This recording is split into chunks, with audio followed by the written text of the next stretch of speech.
Entonces ellos le dijeron: ¿por qué los discípulos de Juan ayunan muchas veces y hacen oraciones, y asimismo los fariseos, pero los tuyos comen y beben? Él les dijo: ¿podéis acaso hacer que los que están de bodas ayunen, entre tanto que el esposo está con ellos? Mas vendrán días cuando el esposo les sea quitado, y entonces en aquellos días ayunarán. Les dijo también una parábola: nadie corta un pedazo de un vestido nuevo y lo pone en un vestido viejo, pues si lo hace, no solamente rompe el nuevo, sino que el remiendo sacado de él no armoniza con el viejo. Y nadie echa vino nuevo en odres viejos. De otra manera, el vino nuevo romperá los odres y se derramará, y los odres se perderán. Mas el vino nuevo en odres nuevos se ha de echar, y lo uno y lo otro se conservan. Y ninguno que beba del añejo quiere luego el nuevo, porque dice: el añejo es mejor.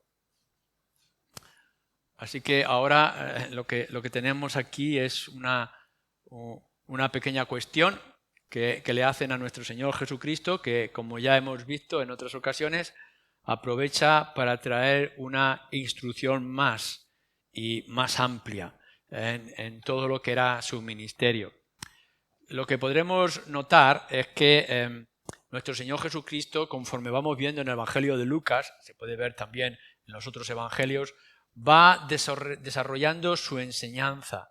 Podemos ir viendo los milagros, las señales y prodigios que Él va haciendo, pero cómo lo va relacionando y uniendo con enseñanzas. Ya en este lugar no vemos un milagro preciso, sino una enseñanza precisa, pero no con toda la profundidad que más adelante nuestro Señor Jesucristo acerca de sí mismo va a manifestar. Esta narración Lucas lo añade a la anterior, cuando nos dice de la conversión o el llamamiento de Leví, Mateo, y cómo los fariseos y los escribas, después de ver a todos esos pecadores comiendo con Jesús, les llama la atención y el Señor tiene que traer cierta instrucción. Yo he venido a sanar a los enfermos, ¿no? A traer perdón y salvación a los pecadores. Y en ese mismo contexto dice entonces ellos, y aquí suponemos que son esos fariseos y los escribas, aprovechando todo ese momento, le hacen otra pregunta. Es verdad que en los otros evangelios, tanto el de Marcos como el de Mateo, la pregunta la hacen los discípulos de Juan. Y lo que podemos ver es que es una cuestión general de preocupación. No es tanto que haya un desacuerdo entre los dos evangelios o los tres evangelios, sino que hay un complemento, porque lo que está hablando acerca del problema que vamos a tratar del ayuno era una preocupación que podría verse tanto en los discípulos de Juan, en su estructura, y en los fariseos y los escribas y sus discípulos, los que le seguían, así como también los discípulos del Señor Jesucristo. Esto es importante que lo tengamos en cuenta para que podamos comprender el contexto. Es una enseñanza sin prodigios, sin nada especial, simplemente en un momento concreto. Pero lo que está ocurriendo es muy importante, porque vamos a ver lo que era el antiguo pacto, todo lo que era el Antiguo Testamento y la manera de hacer y de obrar, a lo que se está acercando ahora con nuestro Señor Jesucristo. Y podríamos haber escogido otro asunto. Uno de los asuntos que se trata muy a menudo y que lo trataremos en su momento es el día de reposo, por ejemplo, el de ayuda a los enfermos y necesitados en el día de descanso, las diferencias que hay, etc. Y aquí lo que nos está tratando es acerca del ayuno. Y cómo es que ahora nosotros tendremos que mirarlo desde una perspectiva algo diferente a lo que podían haberlo visto los discípulos de Juan, los fariseos y los escribas, intérpretes de la ley, y los discípulos del Señor o Jesús. Lo que nos dice la Escritura es la ley, en el libro de Levítico, esto es importante, porque todos nosotros nos haremos preguntas acerca del ayuno, y si hay que ayunar o no hay que ayunar, o cómo hacerlo, etc. Donde tenemos que empezar es en el libro de Levítico, y si miráis luego en casa, en Levítico 16, 23, son pasajes donde nos dice que la ley ceremonial, instruye o establece un día de ayuno, un tiempo específico al año de ayuno. Es decir, el pueblo de Israel debería de reunirse y entonces clamar por lo que sería la aflicción por causa del pecado o de la situación de una manera concreta. Y nada más. Es decir, no hay nada más en la ley de Moisés y en todo el pacto que se hace con el pueblo de Israel que nos pueda llevar a establecer el ayuno, o cuando hablamos del ayuno, el eliminar la comida o alimento o cualquier otro entretenimiento que pueda desviarnos de algo importante y crucial en ese momento. Tendríamos que empezar ahí.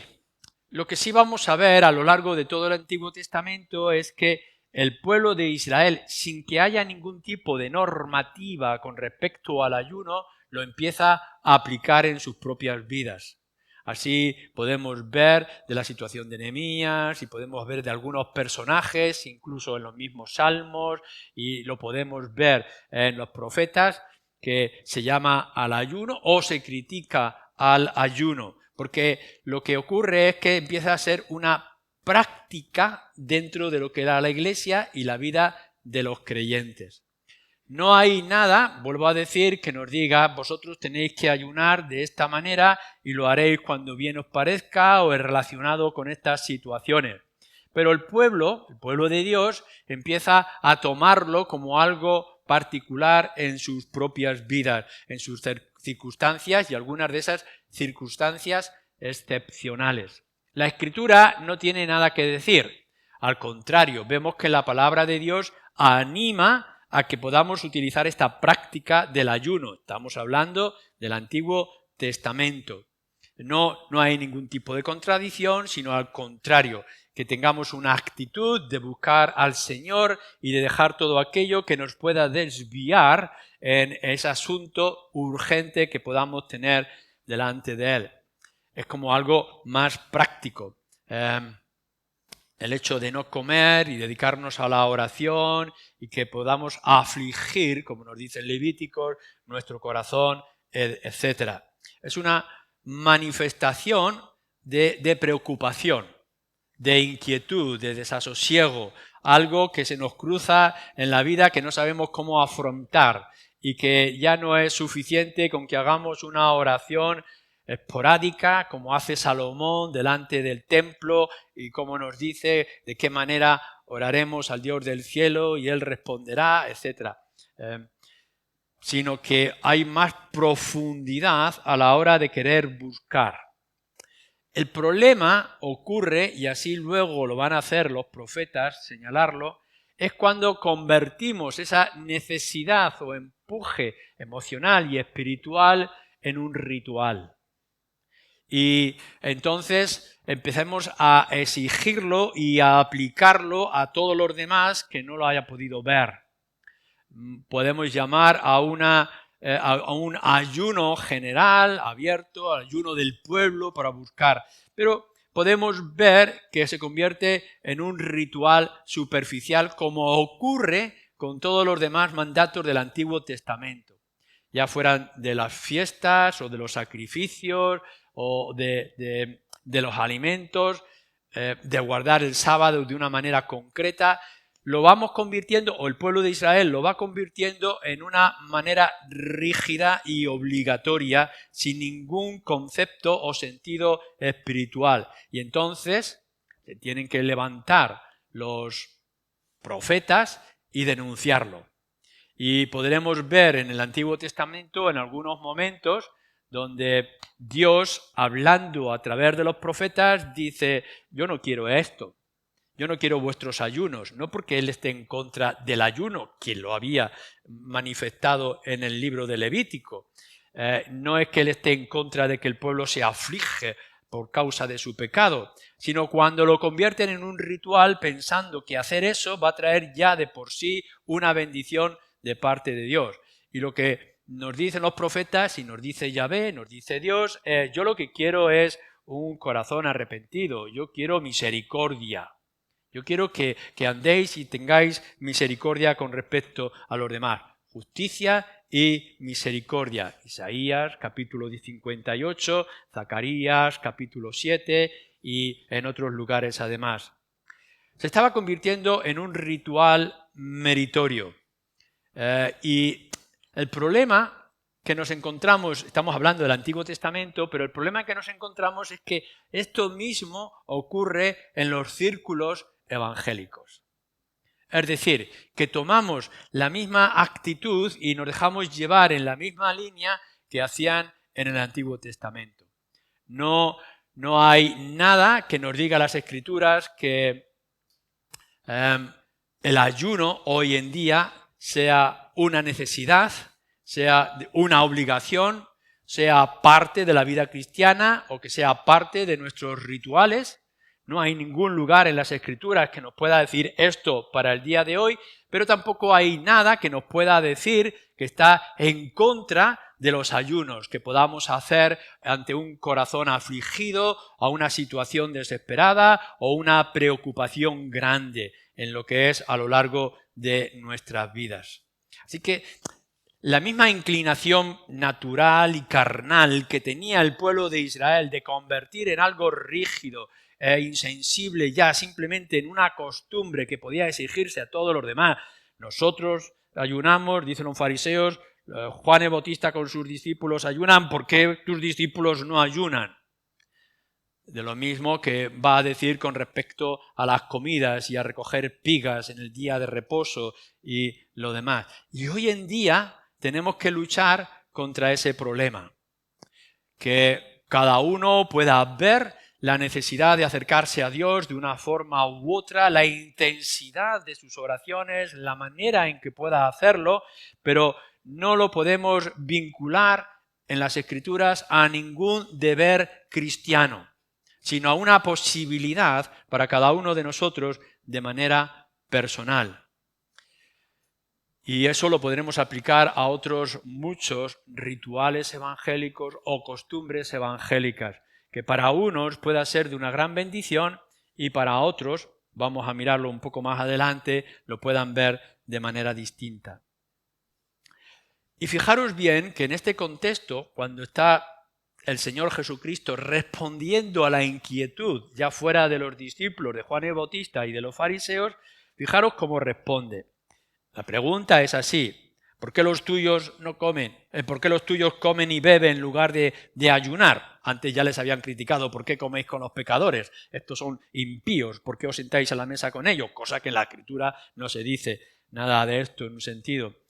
Él les dijo: ¿podéis acaso hacer que los que están de bodas ayunen entre tanto que el esposo está con ellos? Vendrán días cuando el esposo les será quitado, entonces en aquellos días ayunarán. Fijaros la manera tan de agua fría que nuestro Señor Jesús responde y que en realidad está dando una lógica clara en toda esta situación. Estáis esperando las bodas. Tenemos una boda muy especial y sabemos que aquí en España las bodas son de comer, de sentarnos a la mesa y de abundancia de comida, con la cual al menos los españoles disfrutamos mucho. Y es un momento de fiesta y es un momento de alegría y de gozo por esta unión matrimonial. Y de pronto uno pueda decir: no, pues se me ocurre y creo que lo que tenemos que hacer es ayunar. Y ponernos en ayuno y en congoja y en tristeza y lamentos. Pobre esposo y sobre todo pobre esposa, ¿no? Que le fastidiamos la boda pensando que en lugar de una fiesta, de la alegría, de la unión, lo convertimos en algo de tristeza y de lamento. Nuestro Señor Jesucristo está haciendo algo así. Yo estoy aquí, estoy con vosotros, soy el esposo. No es tiempo de ayunos, es tiempo de alegría. A lo largo del Nuevo Testamento en particular, también el Antiguo, pero en el Nuevo Testamento se nos habla muchas veces acerca de Jesús como el esposo, como el novio. Y se nos dice a nosotros, los creyentes y la Iglesia, como la novia y como la esposa. Y nos habla del reino de los cielos como una fiesta de bodas, a los que no lo merecen son invitados de todas clases y de todos los lugares, y que es un tiempo de alegría y de gozo. Esto es lo que representa el Evangelio. Esto es lo que nuestro Señor Jesucristo les está diciendo a los fariseos, aun cuando todavía de una manera muy velada. Yo he venido aquí a traer alegría, no he venido aquí a traer lamentos. Claro está, tendremos que señalar, lo ha dicho unas líneas antes, con respecto a el médico que ha venido a sanar a los enfermos, el Salvador que ha venido a perdonar los pecados, que hay un problema. Y hay un problema que tendría que acongojar nuestros corazones y llenarnos de tristeza. A los que estamos aquí, a todos los que están escuchando, hay un asunto muy serio que nos tendría que traer a un ayuno permanente y constante, que es el estado de nuestro corazón. Claro que hay pecado y que deberíamos de traer la tristeza inmensa de poder saber que estamos bajo la ira de Dios. Por supuesto que esto tiene que ser algo serio con lo que tengamos que tratar. Que constantemente cuando en el Antiguo Testamento se habla de pecado y de situación difícil, nosotros tendríamos que traer este lamento y esta situación. Pero de pronto se está cumpliendo todo el plan del Antiguo Testamento, donde se nos dice que Cristo Jesús ha venido, el Mesías, el prometido, el Hijo de David, a traer salvación.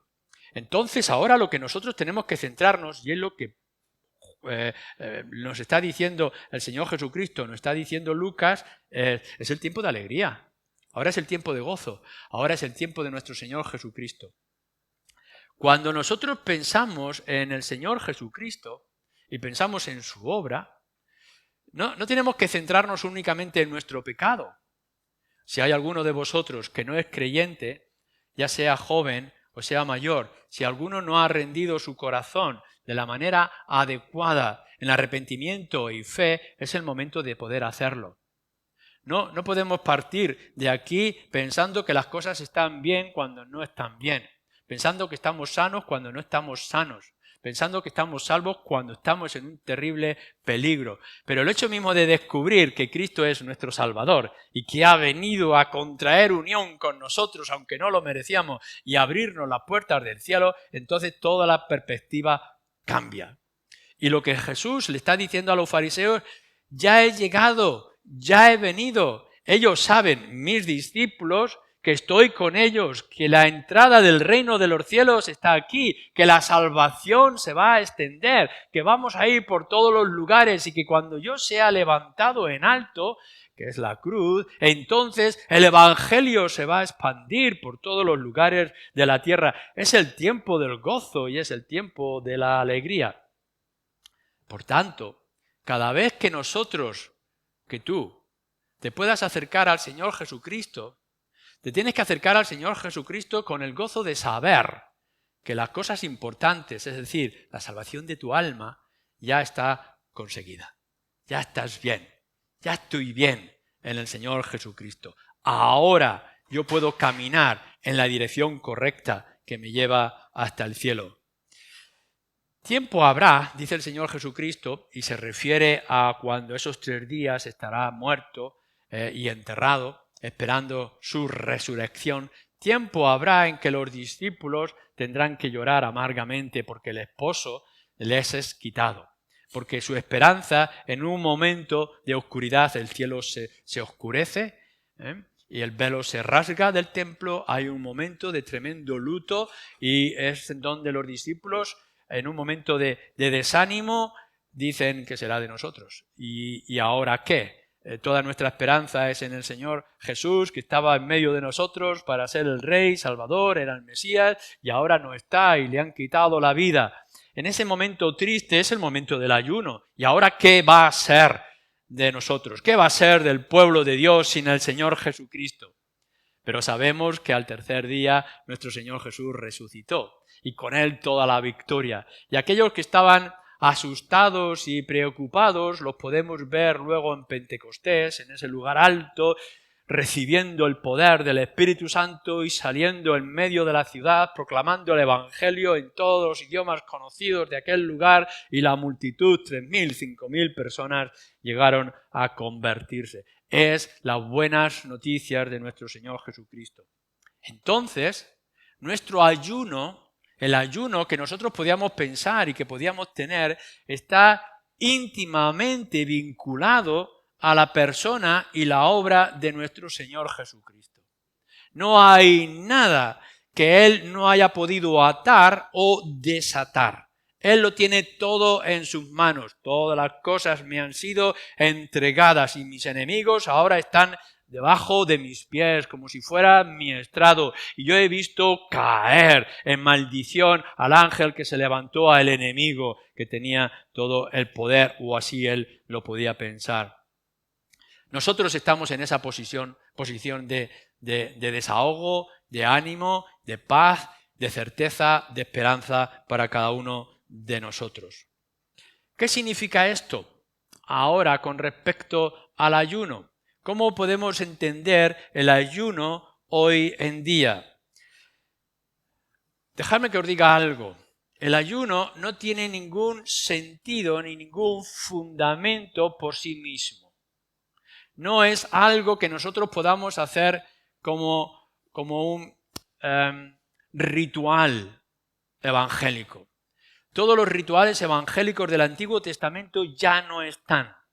Había que hacer ciertas fiestas concretas y específicas de cierta manera. Había que dirigirse al templo en ciertos momentos del año. Había que tomar los alimentos en cierta forma. Había que vestirse y no mezclar las ropas, las comidas, etcétera, de una forma extraordinaria y muy específica y muy señalada. Y en medio de todo eso estaba el ayuno. Pero nuestro Señor Jesucristo ya lo ha cumplido todo ello. Ya no hay rituales que hacer, ni siquiera el ritual del ayuno. No es necesario como una parte de la vida cristiana el ayuno, si no es vinculado a la oración sincera y de fe de cada uno de nosotros. Es decir, nosotros no nos vamos a fijar en lo que la ley establece como un ritual, que fue el problema que tenía el pueblo de Israel en el Antiguo Testamento. Tomar algo y aplicarlo en sus vidas de una manera tan rígida que los esclavizaba a una ley que no los podía salvar. Lo que nosotros ahora hacemos es, necesitamos comunión con el Señor. Necesitamos buscarle a Él. Necesitamos venir delante de Cristo. Y por eso todas nuestras oraciones son en el nombre de Jesús. No porque tengamos una palabra mágica que pronunciar. Cuando hablamos de que oramos en el nombre del Señor Jesús y decimos nuestro amén, es porque estamos identificándonos en una dependencia total a lo que el Señor Jesucristo ha dicho y ha hecho. Nuestras oraciones pueden llegar como sacerdotes que somos todos nosotros, delante de Dios, porque lo hacemos a través, en el nombre, descansando en nuestro Señor Jesucristo. Esto tiene que ser nuestras oraciones. Y todo lo que eso pueda implicar cuando llegue el momento y tengamos que hablar de lo que es la oración en sí mismo. Pero nosotros lo tenemos todo en Cristo. Y lo podemos llegar a entender todo en Cristo. Y no tenemos que encontrar ningún tipo de desesperación o de desánimo porque Cristo está con nosotros. No únicamente en que Cristo ha resucitado y está en los cielos, sino que el Espíritu de Cristo incluso mora en nosotros. Y por tanto nuestras oraciones no caen en el vacío. Cada vez que nosotros venimos con fe, es decir, confiando en las promesas de las Escrituras y poniendo esa fe en nuestro Señor Jesucristo y en lo que ha hecho, nuestras oraciones tienen valor. Cada vez que os reunáis en mi nombre y pidáis en mi nombre 2 o 3 de vosotros, yo, el Padre, en el cielo, se hará aquello que habéis pedido. entonces tu ayuno, tu limitarte de alimentos, de entretenimientos o de cosas superficiales o superfluas de este mundo es para que ores en una relación íntima con el Señor. Si no, tu ayuno no tiene sentido. A veces, y no hace mucho, alguien me decía que sepas que, no hace falta que diga mucho en la persona que estoy pensando, que sepas que yo he orado y he ayunado durante 3 días seguidos, que yo ayuno. Y yo estaba pensando, ¿y a mí qué? ¿Esto a mí qué me implica y qué me significa? Uno podrá llegar y decir, yo voy a ayunar durante 40 días. ¿Cuántas de vosotras, incluso algunos hombres, hemos ayunado por causa de nuestra dieta y por causa del verano? ¿A mí qué me implica el ayunar? El ritual del Antiguo Testamento no tiene valor para nosotros. Lo que realmente implica es en qué manera tú estás orando y cuánta es la intensidad y el celo de tu oración. ¿Cómo oras? Por eso es que los discípulos del Señor Jesucristo, hablamos, se acercaron a Él y le dijeron, enséñanos a orar. Porque lo que nosotros necesitamos aprender y aplicar de manera adecuada es la oración, es decir, nuestra dependencia del Señor, de lo que Él ha dicho, de lo que Él ha hecho, de lo que Él promete. Ahí tiene sentido el ayuno. Pero hay algo más. Nuestro Señor Jesús, también en el Evangelio que estamos viendo de Lucas, en el capítulo 18, pero también en otros lugares, ponen el ejemplo de ese fariseo que se jactaba de sus oraciones y de sus ayunos. Y cómo el Señor Jesucristo les advierte cuando les va a enseñar a orar, no seáis como los fariseos que ayunan para ser vistos. ¿Por qué? Porque estamos cogiendo o corremos el peligro de tomar el ayuno como una señal de espiritualidad y poder llegar y decirle a la gente, mirar, yo soy un buen cristiano, ¿por qué? Porque ayuno todos los viernes. O porque tengo la Pascua, el momento particular del año. O porque me viene la Cuaresma en nuestro contexto español y católico. ¿Qué sentido tiene esto? ¿No lo estamos haciendo para ser vistos? Y entonces recordamos, y aquí sí tenemos que fijarnos lo que dice el profeta, como hemos dicho en Isaías. Lo que realmente le agrada a Dios es justicia y misericordia. Si realmente tenemos que ser conocidos como creyentes, nuestras obras no son de rituales, sino de obras de misericordia y de justicia, donde podamos obrar con esa naturaleza cambiada y transformada, la vida de piedad cristiana. No vengáis diciendo, bueno, yo soy evangélico porque voy a la iglesia los domingos por la mañana o por la tarde. Soy evangélico porque me escucho 4 sermones cada semana. Bastante paciencia tenéis. Soy evangélico porque hago esta actividad y hago esta otra. Ya se ha terminado todo esto. Cristo ya lo ha hecho todo. Ya no es necesario hacer ninguna cosa más para nuestra vida cristiana. Ahora tenemos que dejar fluir el gozo y la alegría y saber que nuestro Señor Jesucristo está ahí e intercede por nosotros y que nuestras peticiones y nuestra gratitud no quedarán en el vacío. No hay rituales cristianos como este que estamos hablando. Cuando el ayuno se hace como un mérito, y hemos citado también el Evangelio de Lucas, capítulo 18, para aparentar, para dar una imagen, en realidad lo que estamos haciendo es imitar a los fariseos. Una religiosidad externa. Podemos engañarnos a nosotros mismos y coger todo lo que es superficial, de ritual, y nuestro corazón estar vacío. Podemos estar ayunando y podemos estar pecando. Podemos estar ayunando y haber dejado de orar y de haber dejado de tener comunión con el Señor. Y lo que nos dice nuestro Señor Jesucristo aquí es, yo estoy con mis discípulos, yo estoy aquí, ahora he cumplido el plan, acercaros a mí, yo soy el eje, yo soy el núcleo, yo soy la esperanza. Y las demás cosas, aun cuando tengamos que ayunar en el tiempo de aflicción, está vinculado a nuestro Señor Jesús. Y entonces, para esto enfatizarlo y ponerlo más claro, nos trae una parábola. En realidad son varias parábolas unidas, porque por una parte nos habla del vestido y otro nos habla del odre y el vino. Y nos dice así, de esta manera: fijaros que vuestro vestido viejo, hoy ya no hace falta hacer esto, porque nos vamos a las tiendas que tenemos por ahí, de los chinos, y nos podemos comprar ropa cada día a un precio que no sabemos los pobres esclavos cómo pueden estar trabajando para hacer esos vestidos con ese precio. No necesitamos remendar. Pero en el pasado esto no era así. Es decir, un pantalón de trabajo o un vestido tenía que ser arreglado, tratado, usado miles y miles de veces o centenares de veces. Entonces era necesario el remiendo. Yo recuerdo en mi pueblo todavía de gente que iba con los pantalones con un montón de remiendos, porque eran los pantalones de faena y del trabajo, pantalones de pana, de vaqueros, etcétera, etcétera.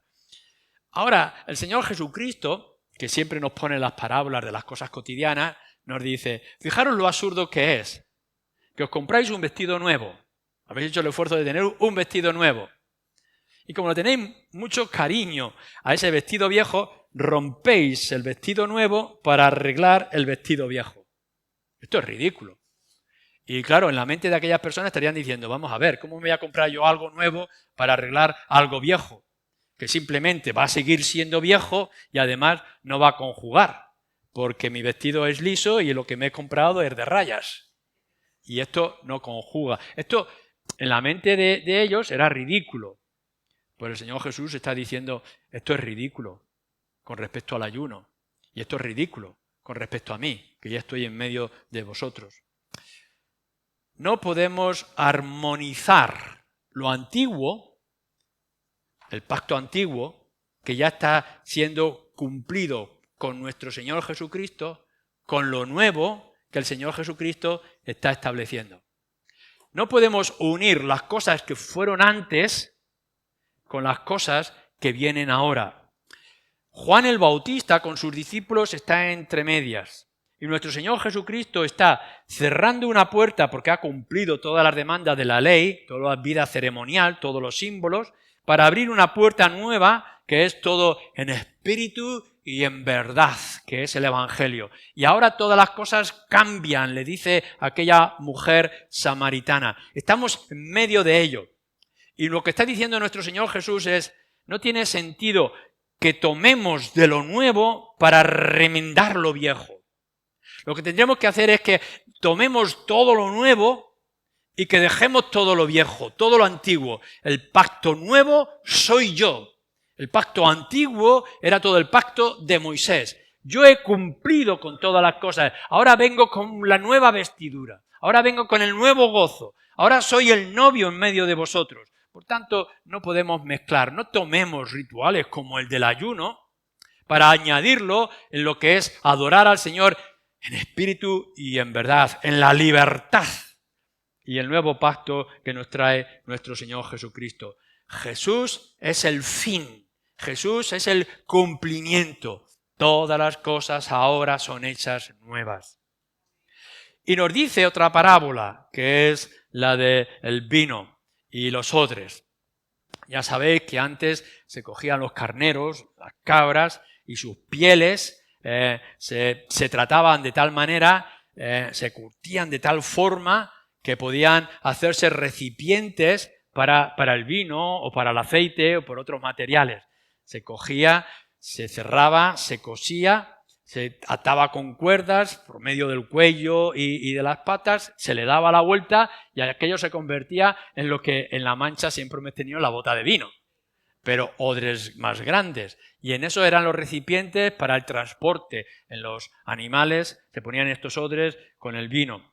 Y entonces Jesús dice: bueno, aquí tenemos los odres, que son como las botellas hoy nuestras, pero de cuero. Fijaros bien, si nosotros le ponemos un vino nuevo que tiene que fermentar, el vino se va envejeciendo y al fermentar produce un cierto gas de una cierta forma, nos dice, eso puede dañar el cuero nuevo que todavía no se ha completado. Por tanto, no podemos poner, nos dice, el vino nuevo en odres viejos, porque lo van a dañar y al final se va a verter. Hay que tomar odres nuevos y ponerles vino nuevo para que tanto se curta el cuero, la piel, como lo haga también el vino. O los odres viejos, dejar que se curen para que lo podamos poner todo lo que es más viejo y antiguo. Yo recuerdo antes que guardábamos el vino. En mi casa teníamos un tonel pequeñito de vino. Y para hacerlo fuerte, casi que pudiera ser como coñac, seguramente alguno de nosotros, Pedro Pablo, se puede recordar. Recuerdo de que incluso en el vino se echaban trozos de jamón para poder hacerlo más fuerte aquel vino. Y cuando pasaba un tiempo y buscabas el jamón ya no estaba. Lo había consumido el vino. Es así de fuerte de lo que estamos hablando. No es el vino aguao de los que algunos hablan, sino era un vino de verdad. ¿Cómo se aplica esto en nuestro Señor Jesucristo? Todo lo que Cristo ha venido y lo ha cumplido necesita estructuras nuevas. Nuestro Señor Jesucristo viene con un plan completamente distinto sin desobedecer el Antiguo Testamento. No está diciendo, id a la ley, allí encontraréis reposo. No, él lo que está diciendo es, venid a mí. No está diciendo, en la ley encontraréis la paz, la ley, me refiero ceremonial, del Antiguo Testamento, sino que yo soy la paz, yo soy la luz, yo soy el camino. Y no es que uno pueda llegar y decir, bueno, pues yo tengo a Cristo, lo vivo a mi manera y a mis formas, etcétera. No, nuestro Señor Jesucristo va a establecer ahora odres nuevos para este vino nuevo que es Él. ¿Y qué es lo que nos va a decir? No dejemos de congregarnos, ejerzamos nuestros dones, tengamos comunión, leamos las Escrituras, busquemos la oración, proclamemos la palabra, a un nuevo sistema, que lo recordamos siempre con el pan y con el vino, a ese nuevo pacto en el cual nosotros estamos, vienen otras formas de actuar. No tenemos en nuestro ritual evangélico, si así lo podemos llamar, en nuestros medios de adoración y de proclamación, no tenemos que seguir el antiguo pacto, no necesitamos los odres viejos, sino lo que necesitamos es un nuevo continente para este nuevo contenido. Cristo, nuestro Señor Jesucristo, es más que suficiente para todos los retos, todas las situaciones que nosotros nos podamos encontrar. Por tanto, ya no hay lugar para ciertos días, o para ciertas comidas, o para ciertos vestidos, o para ciertas formas que nosotros tengamos en nuestra mente, lo que estamos viendo los domingos por la tarde en la carta a los romanos. En Cristo encontraremos todo lo que es necesario. Entonces, nuestro Señor Jesucristo le está diciendo a los fariseos, miradme, yo soy el vino nuevo, seré el nuevo pacto. Mi sangre va a cambiar todas las cosas. Yo seré el cumplimiento. Y ahora vendrán cosas distintas. Habrá cosas nuevas. Y vemos a los apóstoles y vemos la instrucción que nos va a venir después. Hay cosas nuevas. Pero todas esas cosas nuevas es para Cristo. Es en Cristo. Es por Cristo. ¿Por qué? Porque Cristo es la cabeza de la Iglesia. Cristo es el corazón de la Iglesia. Cristo es la voz de la Iglesia. Cristo es el mensaje que nosotros tenemos que tener. Ahora bien, ¿quiere esto decir que no tengáis cada uno de vosotros un lugar para el ayuno? Bueno, seguimos teniendo aflicción, seguimos luchando contra el pecado, tenemos asuntos que nos superan en fuerza y en capacidad y necesitamos ayuda de manera urgente, que traiga paz a nuestra vida, que traiga ánimo a nuestro espíritu, que traiga visión para nuestra mente y para nuestros ojos, y necesitamos ¿qué? Buscar al Señor en oración. Y si eso requiere que abandonemos todo aquello que sea superfluo, en cierto momento todo aquello que nos entretenga y que nos desvíe, buscar al Señor en oración. Si tenemos que ser drásticos en alguna situación, en algún momento, buscar al Señor en oración. Que las demás cosas no sean simplemente el hacerlas por hacerlas. ¿Qué me importa a mí que yo pueda estar ayunando mientras veo telenovelas en la televisión? ¿Qué significa que yo pueda ayunar mientras estoy tomando el sol en la playa? Lo que me está diciendo es, ora, Luis, orad, iglesia, velad en oración. Y si requerís orar con más fervor y más fuerte, romper todo aquello que se entretiene y buscar al Señor, porque es lo que necesitamos. Cristo lo es todo para todos y cada uno de nosotros. Amén.